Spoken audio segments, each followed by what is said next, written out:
So, as you might guess, Minnie spends a good portion of her life getting fired. Minnie, Greenwood, Mississippi, 1940. Sit down on your behind, Minnie, because I'm about to tell you the rules for working in a white lady's house. I was 14 years old to the day. I sat at that little wooden table in my mama's kitchen, eyeing that caramel cake on the cooling rack, waiting to be iced. Birthdays were the only day of the year I was allowed to eat as much as I wanted. I was about to quit school and start my first real job. I already knew about housework. After school, I did most of the cooking and the cleaning. But if I was going off to work in somebody else's house, who'd be looking after ours? Mama turned me by the shoulders so I'd look at her instead of that cake. Mama was a crack whip. She was proper. She didn't take nothing from nobody. She shook her finger so close to my face, it made me cross-eyed. Rule number 1 for working for a white lady, Minnie. It is nobody's business. You keep your nose out of your white lady's problems. You don't go crying to her with yours. You can't pay the light bill. Your feet are too sore. Remember one thing. White people are not your friends. They don't want to hear about it. And when Miss White Lady catches her man with the lady next door, you keep out of it. You hear me? Rule number 2. Don't you ever let that white lady find you sitting on her toilet. I don't care if you got to go so bad it's coming up out your hair braids.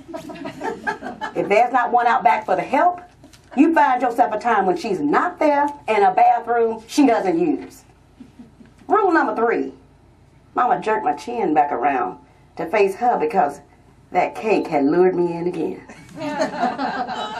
When you're cooking white people's food, you taste it with a different spoon. You put that spoon to your mouth, think nobody's looking, put it back in the pot. Might as well throw it out. Rule number 4.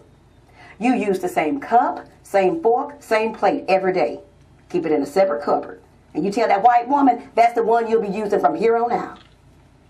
Rule number 5. You eat in the kitchen. Rule number 6. You don't hit on her children.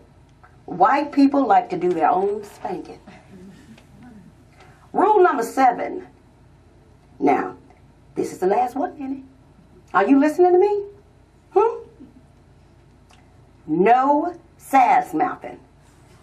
Mama, I know how to... Oh, I hear you when you think I can't.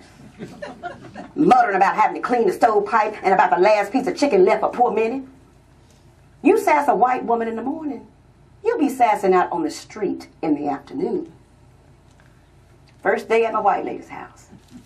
I ate my ham sandwich in the kitchen, put my plate up in my spot in the cupboard. And when that little brat stole my pocketbook and hid it in the oven, I didn't whoop on the behind. But when that white lady said, "Now, I want you to be sure and hand wash all the clothes first, then put them in the electric machine to finish up," I said, "Why I got to hand wash when the power washer gonna do the job?" That's the biggest waste of time I ever heard of. That white lady smiled at me, and 5 minutes later, I was out on the street.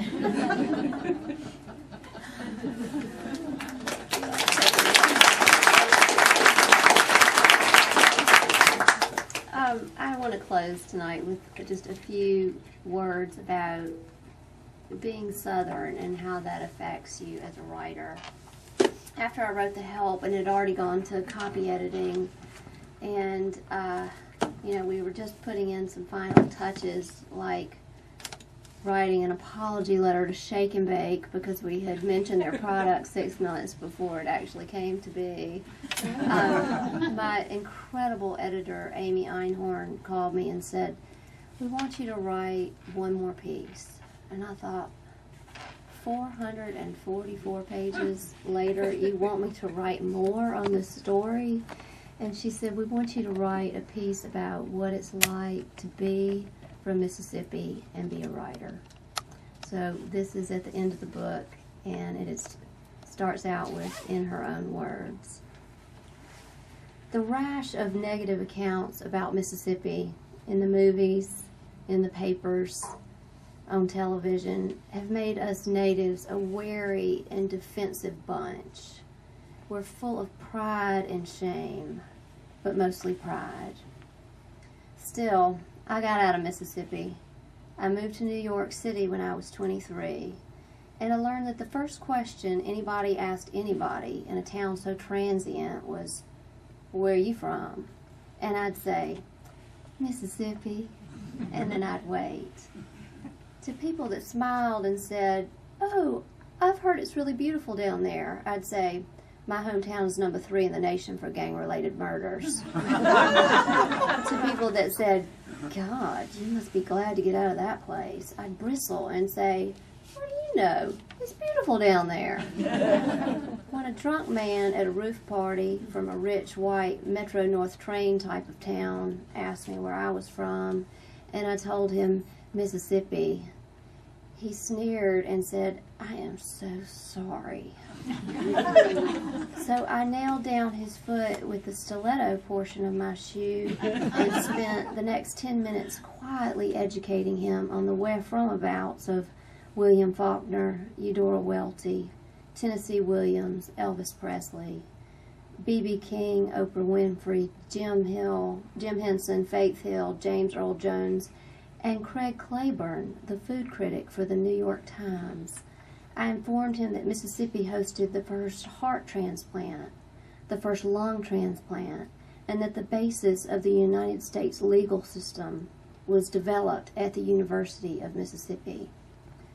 I was homesick, and I'd been waiting on somebody like him. I wasn't very genteel or ladylike, and the poor guy squirmed away and looked nervous the rest of the party. But I couldn't help it. Mississippi is like my mother. I am allowed to complain about her all I want, but God help the person that raises an ill word about her around me, unless she is their mother too. Thank you. You've been a great group.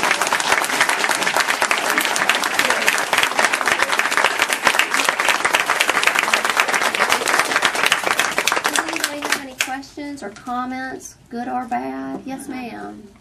What town in Mississippi are you from? Is it Green Jackson?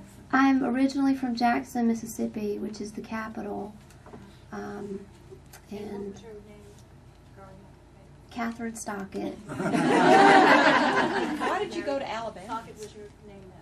That was, yeah, that my husband is Keith Rogers, but most people call him Keith Stockett. I went to Alabama because I was going to Ole Miss, and my roommate got a full scholarship to Alabama. And so we detoured about, I don't know, a week before we actually got there. So it worked out fine. Yes, sir. You will clearly write another book, or 2, or 3, or 4. Well, I have a lot to say. Wallace Stegner was always irked by being called a Western writer. Have you thought about the label that might come your way and how you would deal with that? It's interesting. A reporter actually asked me, now, do you consider yourself a New York writer, or a Georgia writer, or a Mississippi writer? And I didn't even have to pause. I am and I will always be a Mississippi writer. We think that what we teach our children and in the terrible things that we do to them for the first 18 years of their life doesn't really matter, but it truly makes you who you are. Thank you.